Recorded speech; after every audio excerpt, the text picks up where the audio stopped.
नमस्कार। जैसा कि आप जानते हैं कि यूपीपीसीएस 2025 का प्रीलिम्स एग्ज़ाम हो चुका है और आप में से जो लोग अब मेन एग्ज़ाम की तैयारी कर रहे हैं, जिनको लगता है कि प्रीलिम्स क्वालिफ़ाई करने के बाद अब उन्हें आने वाले समय में मेन एग्ज़ाम देना है, तो पेपर वाइज़ अगर हम बात करें, तो जनरल स्टडीज़ मेन एग्ज़ाम में पेपर 2 आपका इंडियन पॉलिटी कॉन्स्टिट्यूशन से जुड़ा है, भारतीय संविधान राज्य व्यवस्था से। और इसलिए आंसर राइटिंग की इस सीरीज़ में हम लोग बात करेंगे पेपर 2 में पूछे गए वे सवाल जो पिछले कुछ वर्षों में यूपीपीसीएस में कमीशन के द्वारा पूछे गए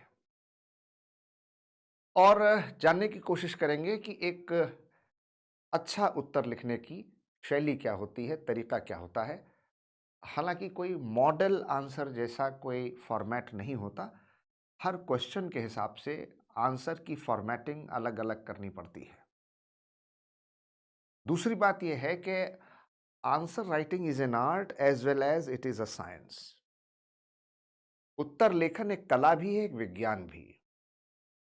कला इसलिए कि उसमें आपको अपने कम से कम शब्दों में समय सीमा के अंदर टाइम लिमिट, वर्ड लिमिट का ध्यान रखते हुए अपनी बात को इस तरीके से लिखना है कि जो प्रश्न पूछा गया है उससे जुड़े सारे तथ्य और उससे जुड़ा हुआ जो भी सामग्री है, विश्लेषण है, जो भी आपको इनपुट या एनालिसिस देना है वो भी आ जाए और उसमें सारे ब्राउनी पॉइंट्स और वैल्यू एडिशन के साथ साथ प्रेजेंटेशन भी बेहतर हो।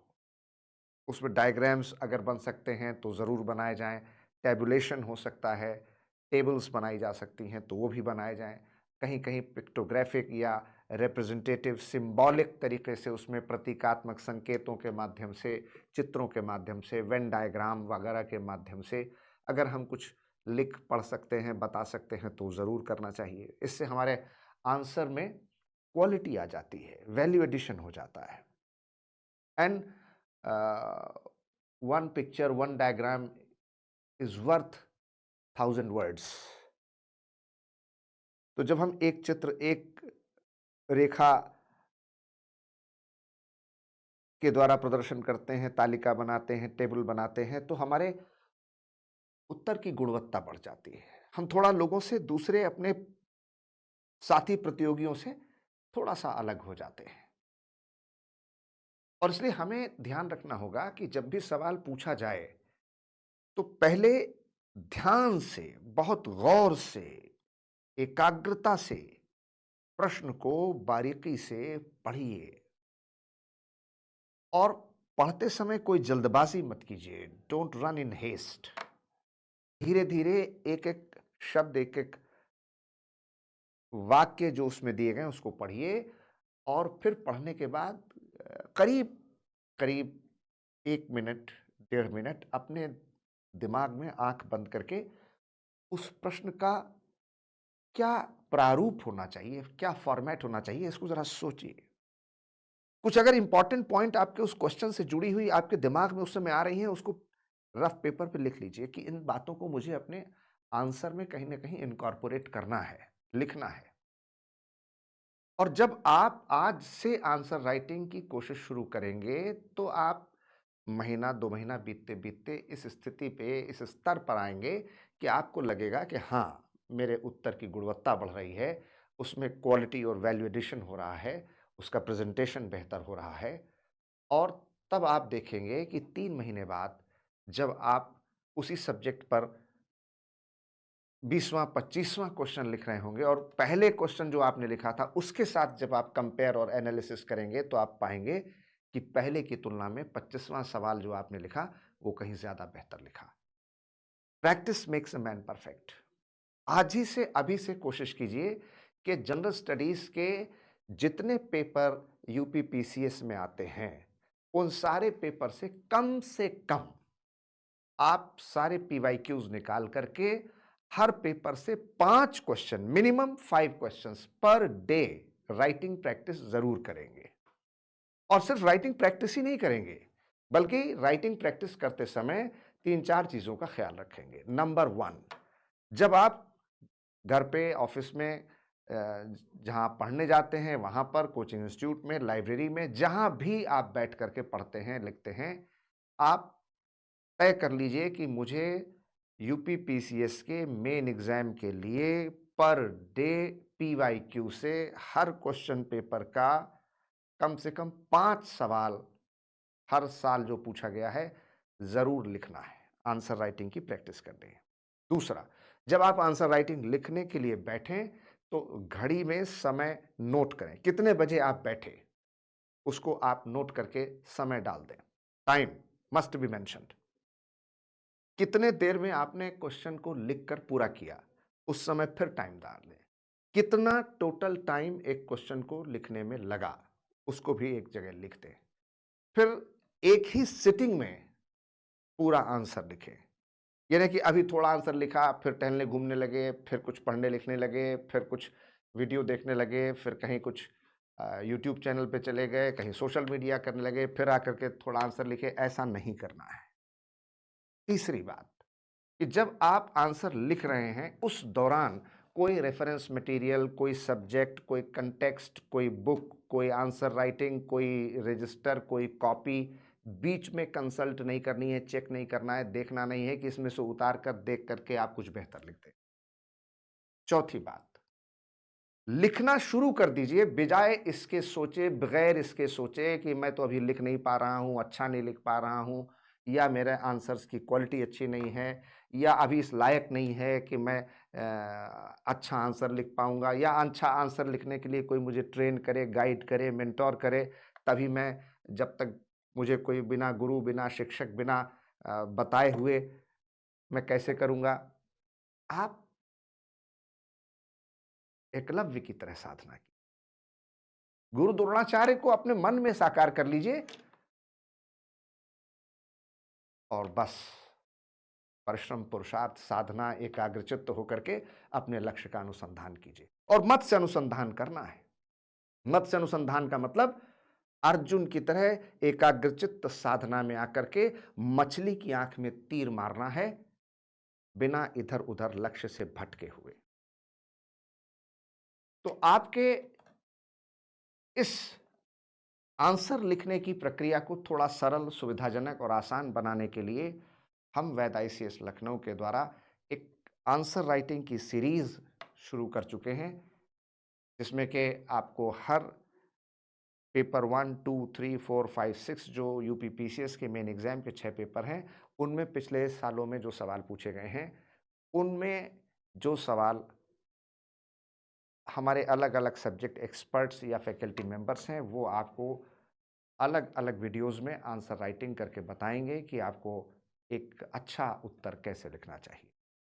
उसी प्रक्रिया में आज हम एक सवाल शुरू करते हैं जो कि पूछा गया पेपर 2 सेक्शन ए में, संविधान सभा की संरचना पर एक संक्षिप्त टिप्पणी लिखिए। Right a short note on the composition of the constituent assembly. It's a very direct, simple, easy question. सीधे सीधे सरल सपाट बात पूछी गई है, लेकिन इसमें क्या किया गया है? टिप्पणी। यह इंपॉर्टेंट बात हो गई। टिप्पणी, लेकिन यहां लिखा है शॉर्ट नोट, यानी कमेंट नहीं लिखा है। तो टिप्पणी या संक्षिप्त टिप्पणी लिखना है तो यानी हमें बताना है कि हमारी जो संविधान सभा थी उसमें सदस्यों का चयन, उसकी संरचना किस प्रकार से हुई।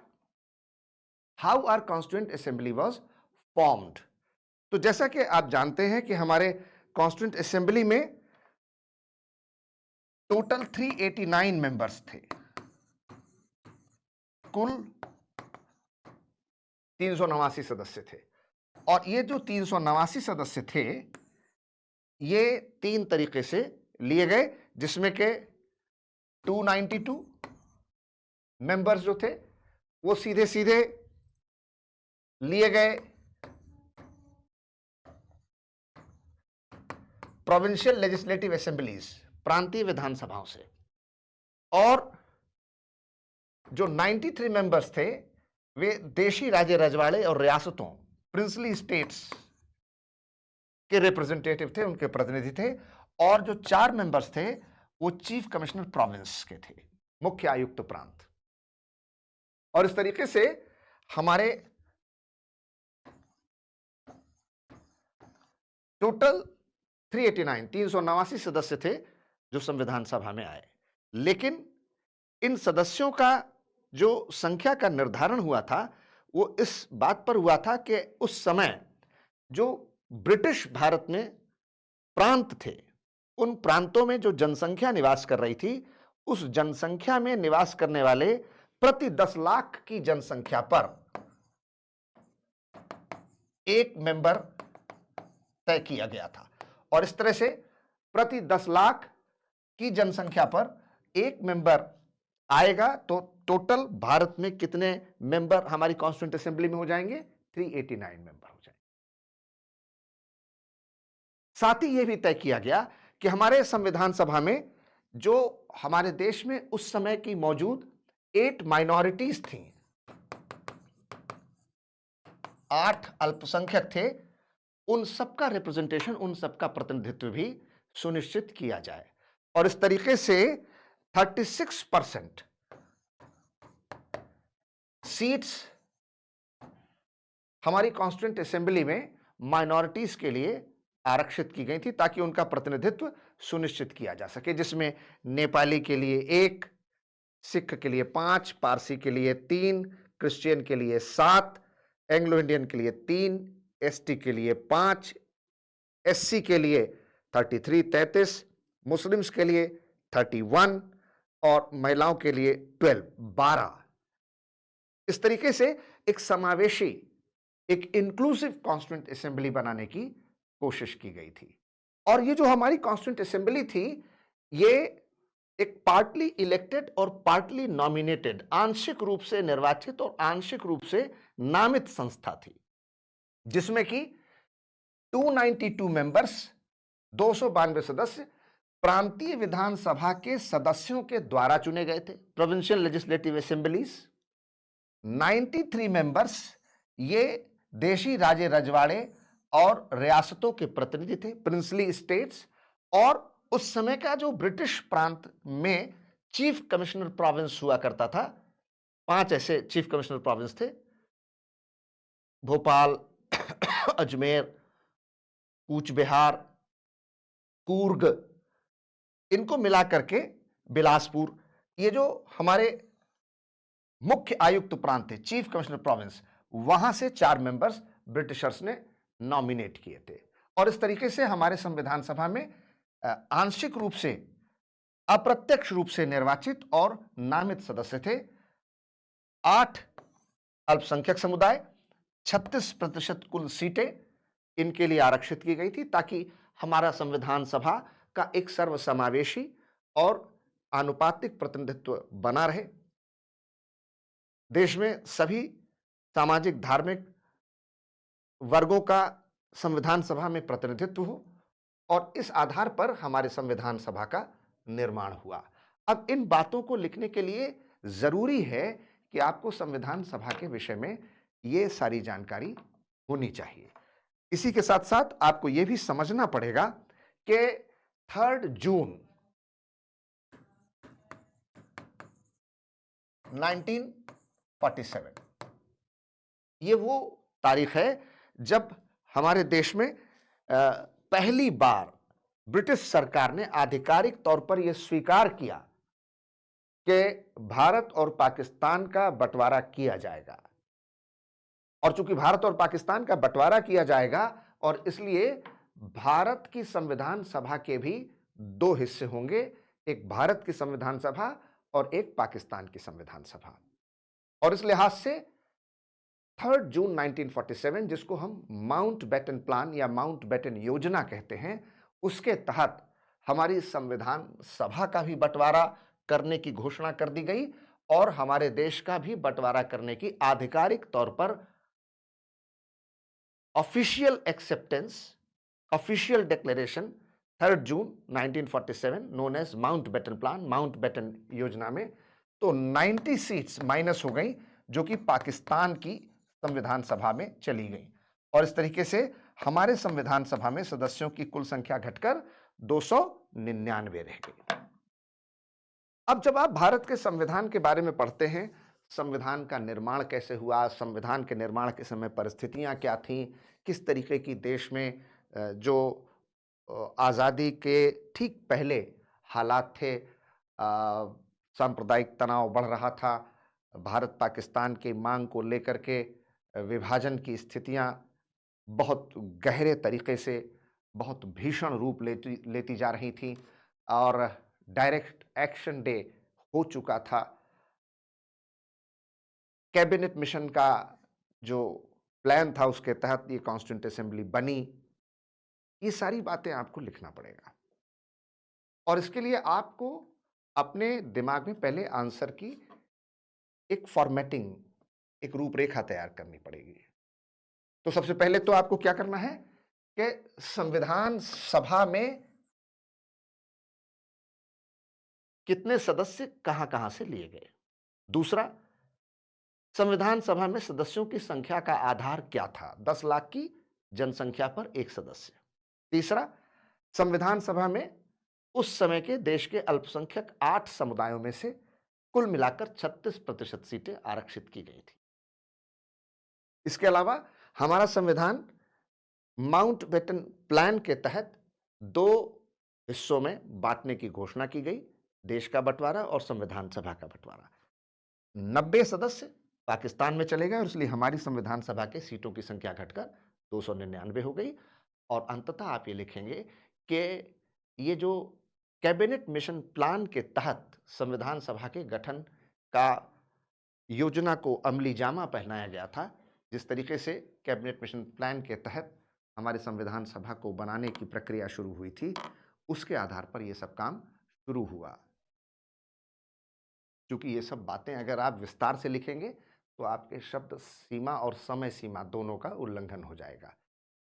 इसलिए मेरा आपसे ये कहना है कि जब भी आप उत्तर लिखें पहले 2 मिनट, 1 मिनट, इससे ज़्यादा नहीं, उसके बारे में सोचें और सोच करके फॉर्मेटिंग दिमाग में तैयार कर लें और फिर 5 से 6 मिनट में यानी टोटल प्रश्न को पढ़ना, दिमाग में उसका उत्तर तैयार करना, महत्वपूर्ण बातों को नोट डाउन करना और फिर पूरा उत्तर लिख देना। इसमें मिला करके 8 से 9 मिनट, इससे ज़्यादा नहीं लगना चाहिए। अगर आपने इससे ज़्यादा समय लगाया तो इसका मतलब ये होगा कि वो उत्तर जो आपको आंसर 8 से 9 मिनट में लिखना चाहिए था, अगर आपने 20 से 25 मिनट में लिखा तो कम से कम मेन के 2 आंसर आपके छूट जाएंगे। तो अगर आपने बहुत अच्छा आंसर लिख भी दिया और 25 मिनट लगा दिए तो अतिरिक्त 24 यानी कि 25 मिनट में तो आपको 3 आंसर लिख देना चाहिए था और आप 1 आंसर लिख पाए, 2 आंसर आपके छूट जाएंगे, क्वेश्चन में नंबर ही नहीं मिलेगा। अब आप सोचें कि अगर बहुत अच्छा लिखेंगे तो आखिरकार जो मैक्सिमम मार्क्स है उसी में मिलेगा, लेकिन अगर आप कोई क्वेश्चन ही छोड़ देंगे या समय के अभाव के कारण, समय की कमी के कारण लिख ही नहीं पाएंगे तो पूरे पूरे मार्क्स छूट जाएंगे। इसलिए आंसर राइटिंग की प्रैक्टिस में speed, scale and spread, 3S,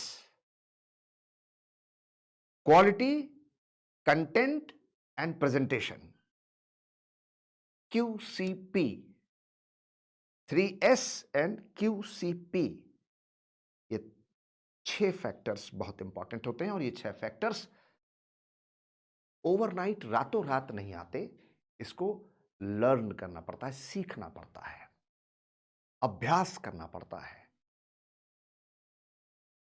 और करत करत अभ्यासते जड़मत होति सुजान, रसी सिल पे रसरी आवत जात है, सिल पर परत निशान। तो करत करत अभ्यास थे जड़मत होत सुजान, रसरी आवत जाते सिल पर पड़त निशान। इस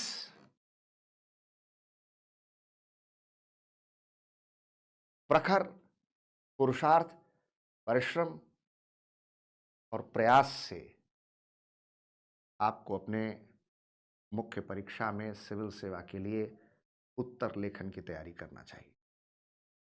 अगर आप कोई उत्तर लिख पाते हैं और उसका मूल्यांकन कराना चाहते हैं, उसकी जांच कराना चाहते हैं, उसका इवैल्यूएशन करना चाहते हैं, हिंदी या इंग्लिश आपका मीडियम जो भी है, आप बिना किसी संकोच के, बिना किसी बाधा के, बिना किसी हिचक के आप इस वीडियो क्लिपिंग में दिए गए नंबर्स पर कांटेक्ट कर सकते हैं। हमारे एड्रेस पर आप आ सकते हैं।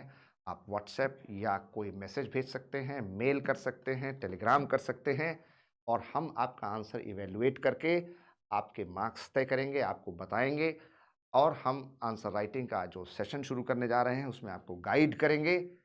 जहां भी हो सकता है आपकी तैयारी में जो भी मदद हो सकती है हम ज़रूर करेंगे। हमारी ईश्वर से प्रार्थना है कि आप अपनी परीक्षा में सफल हों और प्रदेश की राजकीय सिविल सेवा में अपना महत्वपूर्ण और बेहतर स्थान प्राप्त करें। इन्हीं शुभकामनाओं के साथ मैं डॉक्टर पी.एन. त्रिपाठी, डायरेक्टर वैद आईसीएस लखनऊ, आज ये अनाउंसमेंट भी करता हूं कि आंसर राइटिंग सेशन के लिए आप हमसे संपर्क कर सकते हैं। धन्यवाद।